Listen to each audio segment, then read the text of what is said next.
Hi guys, and welcome back to the Library of Alexandria. And today I'm so excited that I get to talk about Boosh! It's much heavier! Night Shadow, Book 2 of the Greatcoats series by Sebastien De Castell. Man, I picked this up, I broke my TBR, y'all. I broke my TBR to pick this up right after I read Traitor's Blade Book 1, and I read it immediately, and I was not disappointed. It's so good. It's just so good. It is just as good as the first one, if not better. In fact, I think it takes a lot of stuff from the first one and improves upon almost every aspect of the first one. This picks up a few weeks after the end of the first book. Falcio and Brasti and Kest are with the tailor and with Aline, and they're trying to avoid destruction by the dukes so that they can put the king's heir on the throne. And that's really the underlying plot here. But at its heart, for most of the book, this is a mystery novel. I think we got ourselves a mystery. There's a mystery at the center and at the heart of this book. I'm not going to tell you what the mystery is. I'm not going to tell you what sparks it, but about maybe 20% in, the mystery is sparked, and we spend the rest of the book trying to figure out, oh crap, like what is actually going on here? So everything I loved about the first one is here as well. Brasti, Kest, and Falcio together are just hilarious. The dialogue and the writing when these three friends are together is brilliant. I laughed out loud twice on page 6.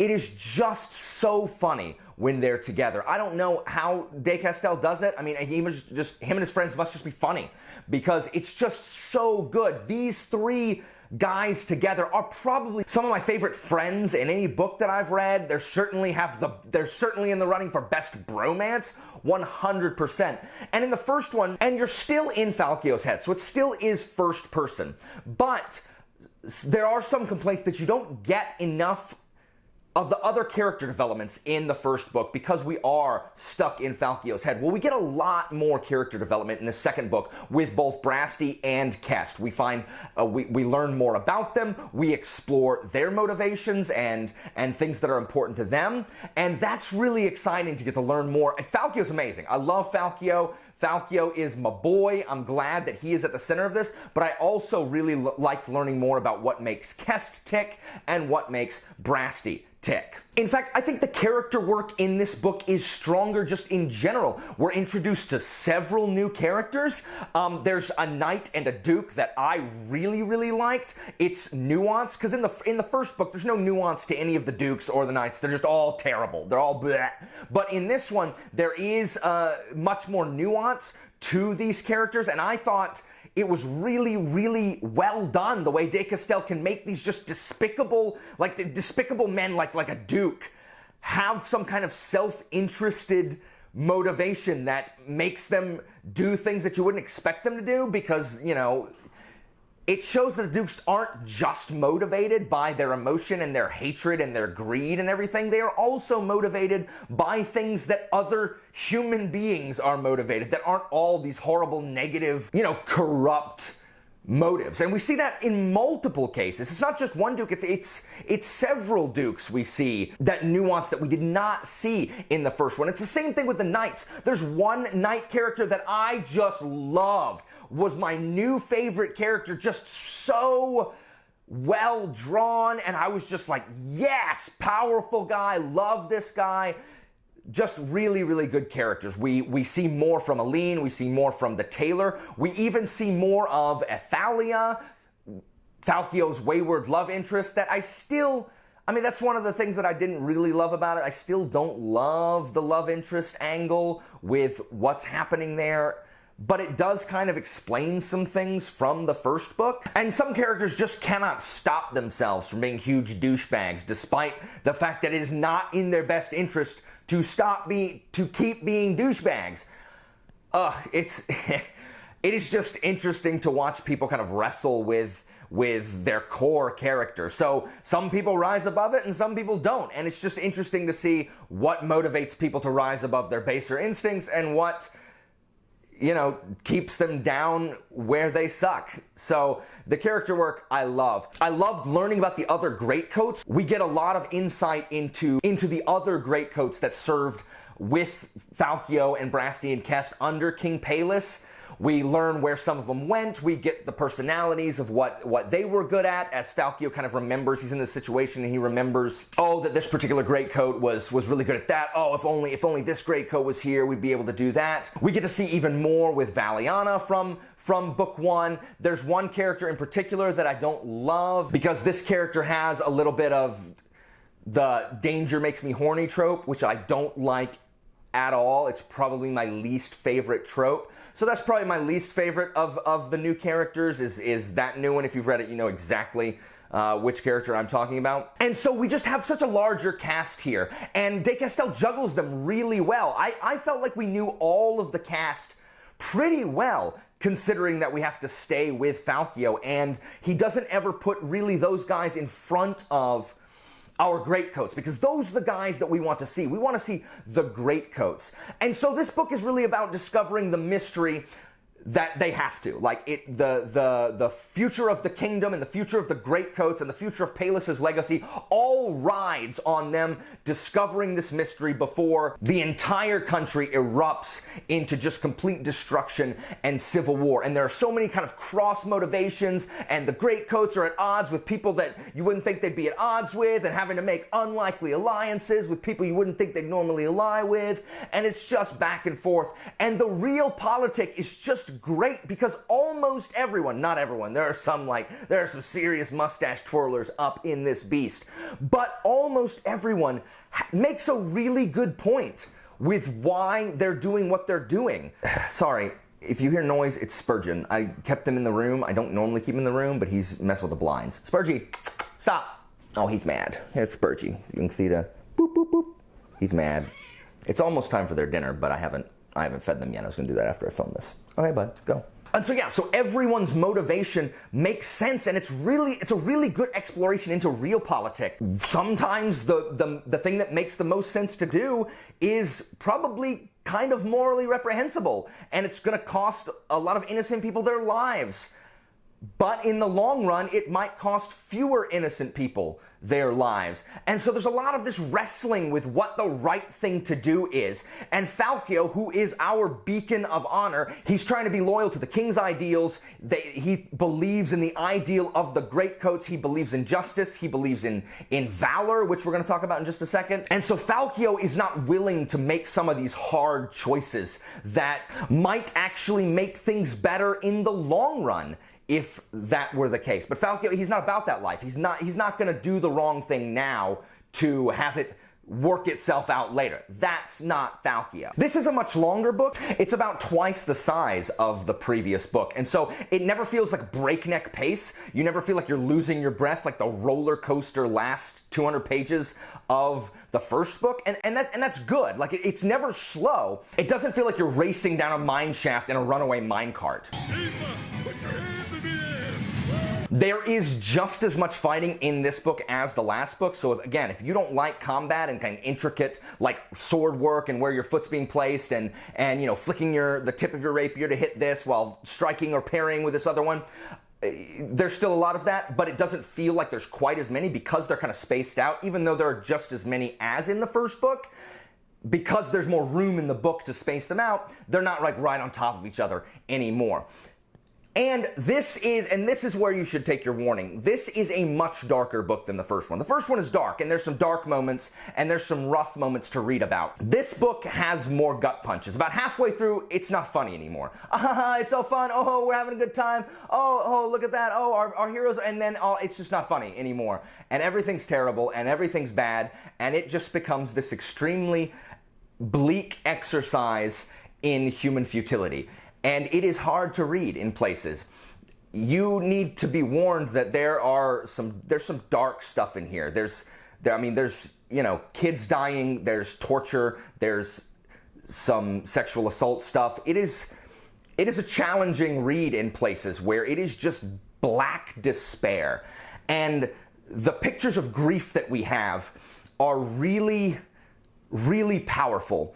One of the characters especially experiences this one scene, and there's just this overwhelming grief, and we feel for that character, and we're right there with them, and just the world around you gets quiet, and you can hear the character racked with sobs, and it is difficult. And that's not the only difficult scene. There are many difficult scenes in the second half of this book. It gets really serious really fast and stays that way for a long time. So be warned. So there's tons of satisfying twists in this. It zigs and zags, and you think you figured out where it's going. No, you didn't. Plot twist. You did not see that coming. And so there are a lot of those surprises, and I think they're really satisfying. There are still moments that are solved by coincidence, but unlike the first book, these feel far less like Deus Ex Machina. In fact, there are a lot of things that are foreshadowed. He does really good job of dropping hints and stuff that you don't even realize they're hints until they pay off later in the book, and you're like, oh my gosh, like he hinted at that on like page 20. So there's a lot of that. So these feel much more deserved coincidences, like there was actually a setup as opposed to, oh no, there's a situation, I have to write myself out of it. So that, if that was your least favorite part of Traitor's Blade, that is fixed a lot in this particular book. And another one of the weird things that I've never really read a book that does this is there is a magic system, and while we learn a ton about world building, we learn so much more world building in this book than we did in the first one. We learn more about the Tritari and the Bardati and the Dashini. We learn more about the Dukes. We learn more about the Saints. We learn a little bit about the church and stuff like that. So there is a lot of world building in this, but what we don't learn about is the magic system. And it's so strange to read a fantasy book where there is a magic system, but it's not at the forefront at all. Usually, when there's magic in a book, it's so that magic can be used. Well, there's not really magic being used in these books. It's there, and on occasion we do see it being used, but it's such a minor thing that we're never really explained how any of it works, because it's just kind of in the background. And if you've read another book like that where there's magic, but it's in the background and isn't like a big plot device, let me know in the comments, because I'm not sure I've ever read a book that's like that. I just thought that was really, really weird and really interesting. Now, I know you're dying to know, Alan, is there an amazing speech? What about the speeches? Because one of my favorite parts about Traitor's Blade was just the speeches, the talking about justice, the rousing the populace, because that's really what the Greatcoats in general, and Falcio in specific, is really good at, is whipping up the people into a frenzy to make them know that the Dukes can't take advantage of them. And the answer is yes. There are more speeches in this book than there are in Traitor's Blade. Now, there isn't a speech quite as rousing and stirring as No One Breaks the Rock, but there is a speech in the book that I once again found myself audibly cheering. I was like, yes! And should we win the day, the 4th of July will no longer be known as an American holiday, but as the day when the world declared in one voice, we will not go quietly into the night. We will not vanish without a fight. We're going to live on. We're going to survive. Today, we celebrate our Independence Day. In addition, there were several other parts in the book where I was like, no, I was very audible in this book, just like I was in the first book. And so now I want to talk about what I really love about these books, why these books stand out so much to me and mean so much to me personally. And that's because of what Falcio and the Greatcoats stand for. So in the first book, Falcio talks a lot about justice and the fact that the common people don't get justice. They are treated completely poorly and unfairly taxed and brutalized by the Dukes, and how Falcio, even when given the opportunity to make his journey easier, he won't do it because it's not just, because the king would not believe in it. And this book, while the first one wrestled with justice, and this one still does, Falcio and the knights still compare the difference between justice and honor. Like some of the knights, like I said in the last video, say that honor is doing what is obeying their master, no matter what the master tells them to do. It's sort of like when Nixon said, when the president does it, it's not illegal. I'm saying that when the president does it, That means it's not illegal. That's what the knights are saying. If their lord commands it, then it's not dishonorable. It is honorable for them to obey that command. Even if, like, let's say Falcio and one of the knight's masters has a deal. If the master goes back on the deal and tells the knight to instead jump Falcio, the knight says that is not a betrayal, because the very fact that his master ordered it means that it is honorable. And so they wrestle with that, but more importantly, they wrestle with valor and what it's like to have courage and have this kind of bravery and standing up. It's not just about justice anymore. Now it's standing up for what's right, for facing odds, not because you want to die, but because it's the right thing to do, even if those odds are overwhelming. It's about standing and facing danger head on. It's about not running away, and it's about not letting people push you around and letting yourself be bullied, not letting these people who have all of this power and are used to throwing their weight around. It's about standing up to that because it's the right thing to do. And I love that in there. There are so many good discussions about the nature of identity and the nature of choice. There's a really good scene that's pretty early on in the book where they're talking about what you want to be, like the kind of person you want to be versus the kind of person you need to be, or that necessity forces you to be, and which one of those is right. And do you follow your heart and be who you want to be, or do you do what society and the situation demands of you? And there's a lot of that discussion of who you are and why you're doing what you're doing, because we know that Falcio is doing things because he is trying to honor the memory of King Palus. And so that segues into discussing about who are you living for? Like, what is everyone in this book living for? Why do they strive to be alive? What is their raison d'etre? Are you living in the present? Are you trying to live for people who are alive, or are you devoting all of your life to a memory? And this actually brings up another book that I really like, even though they're completely different, but this is kind of like what's happening in the Senlin books, the books of Babel, in where Senlin is he trying to live up to the memory of his wife that he has lost, or is his responsibility to live for his friends who are around him now?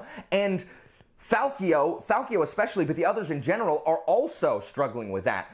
Do you live for the dead king, or do you live for the people who are around you and need you right now? And which one of those takes precedent? And that segues into what I think is the most important thing in this book. The most interesting part of Falcio's character study is Falcio has this continued refusal to understand how influential he is.